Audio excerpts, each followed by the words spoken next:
For 16 years, we've been building a site that's been called innovative, insightful, and informative. Now there's a new name for it. We're now NBCnews.com.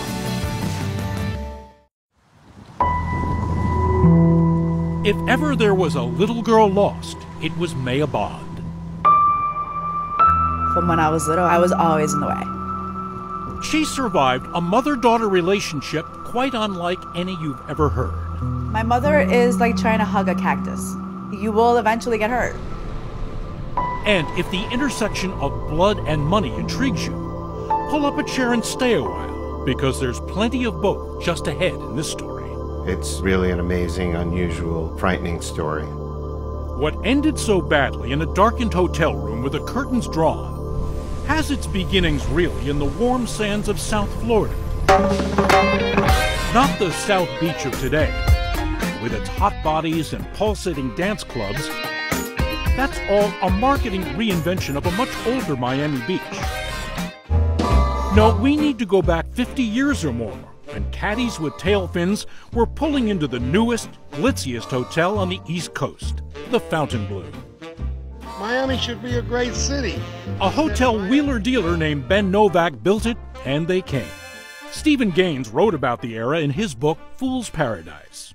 It became a destination for the Rat Pack, for Frank Sinatra. The major stars were appearing at the Fontainebleau, and lots of movies were shot there as well. Novak was the king, and he needed a queen to preside over his aqua-colored palace.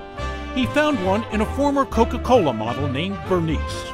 With her beauty and effortless charm, Bernice turned out to be the perfect hostess to greet the celebrities, gangsters, and just plain guests who made the Fontainebleau the scene of its day. King Ben and Queen Bernice lived over the store in a penthouse suite. And then along came their young prince, Ben Novak Jr. He was a spoiled kid. He was a brat. Ben Jr., don't call him Benji, would be trotted out to shake hands with the likes of JFK. Then it was back up the hotel elevator to home. Birthday cakes came from room service. And the kids who came to the birthday party were complete strangers to him, just kids who were passing through the hotel. The friendless, lonely boy, disliked by his father's help, lost himself in the fantasy world of Batman. The superhero became an obsession. Even as an adult, Ben Jr. was still amassing a floor-to-ceiling collection of Batman memorabilia. He even bought a Batmobile from the old TV show. But there was no holding off the real world and change. Just as the Rat Pack faded away, so too did the Fontainebleau. By the late 70s, Miami Beach was regarded as a stale place for old people. Ben Novak Sr. lost the hotel to bankruptcy and died not long afterwards. The son, Ben Jr., all grown up now, stayed in the hospitality business and made his mark. He created a company run out of his home here that organized conventions at big hotels. Like his father, he was a hard-nosed businessman, and in time, he was grossing $50 million a year. And like his father, he needed someone like his mother to mix and mingle with the clients. He found that woman in a recent emigre from Ecuador. Her name was Narcy, and she had a little girl called May. Why do you think they became a couple and not just passing in the night? My mother is a lot of fun. You know, she definitely partied. When Ben Jr. met Narcy, she was partying for tips as a stripper in a sleazy Miami club, supporting herself and her little girl. She did very well with it, I guess. She did very well. My mother is a survivor. She adjusts to pretty much anything. Narcy left behind her stripper pole to marry Ben Novak Jr., but the little girl felt like so much excess baggage in her mother's new relationship. She was dispatched to boarding school at the age of 8. Did you feel you'd been shipped off? Kind of. You had a tough childhood, huh?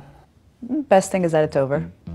Ben Jr. and her mother lived in a $2 million Fort Lauderdale estate with a boat out back. His elderly mother, Bernice, lived not far away. But May, the stepdaughter, was never going to be a rich man's trust fund kid. She grew up tough and hard, estranged from her mother, paying her own way with bartending and waitressing jobs. She had 2 children young and sweated the bills. It was the grandchildren that ultimately thawed some of the ice between mother and daughter. She may have been a horrible mother, but she was the best grandmother. She did everything with them. and Ben Jr. warmed to May. The one-time lonely prince belatedly seemed to recognize a kindred spirit in lonely, neglected May. He saw me as his daughter, and I did see him as my father. And he had no children of his own.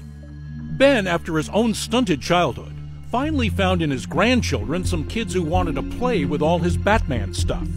He did a lot of the grandfather things with them. A lot of, I think, why we saw so much of each other was because of those two boys. When she was in her late 20s, Ben Jr. asked May to become part of his very successful convention organizing business. She would work alongside her mother and his mother, Bernice.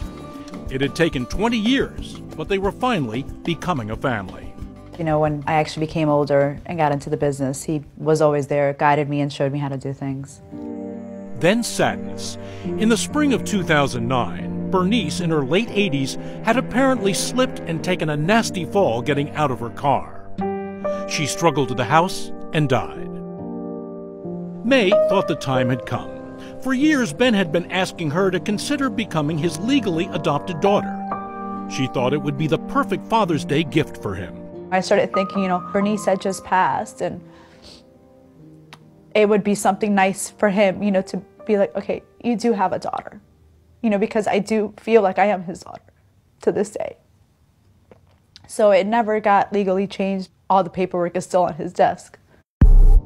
It never got attended to because of the brutal event 3 months after Bernice's passing. Ben, Narcy, and May were putting on another of their big conventions at a hotel in New York's suburban Westchester County.